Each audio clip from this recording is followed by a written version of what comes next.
తుఫాన్ అనేటువంటిది తీవ్ర స్థాయిలో కురుస్తున్నది. దీని మూలంగా మొక్కజొన్న పంట తీవ్ర స్థాయిలో దెబ్బతినిపోయింది. దాంతో ఇక్కడ వ్యాపారులు ఒక పక్క ప్రభుత్వం ఈ పంటని కొనుగోలు చేయకపోవటం మూలాన రైతు తీవ్రంగా దెబ్బతింటున్నాడు, నష్టపోతున్నటువంటి ఒక పరిస్థితి ఉన్నది. ఈ పరిస్థితిని నివారించాలి. తక్షణమే కొమరారంలో సీసీఐ కేంద్రం, ముకుందాపురం సెంటర్లో సీసీఐ కేంద్రాలు ఏర్పాటు చేయాలనేటువంటి చెప్పి సిపిఐఎంఎల్ న్యూడమక్కరసిగా డిమాండ్ చేస్తున్నాం.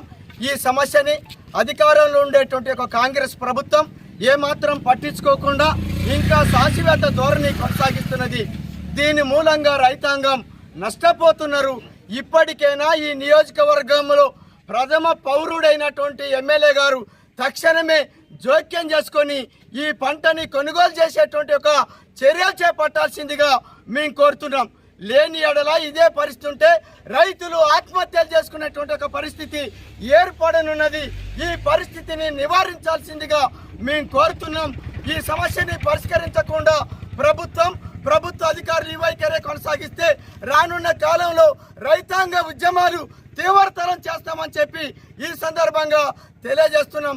ఈ సమస్య మీద రాజకీయాలకు అతీతంగా అన్ని రాజకీయ పార్టీలని, రైతు సంఘాలని కలుపుకొని ఈ సమస్య పరిష్కారం కోసం సిపిఐఎంఎల్ న్యూ డెమోక్రసీ ఉద్యమిస్తుందనేటువంటిది తెలియజేస్తూ ఇప్పటికైనా ఈ సమస్యని ఎమ్మెల్యే గారు అట్లాగే ప్రభుత్వ అధికారులు, మార్కెట్ చైర్మన్ కూడా ఈ చర్యలు చేపట్టి రైతు సమస్యను పరిష్కరించాల్సిందిగా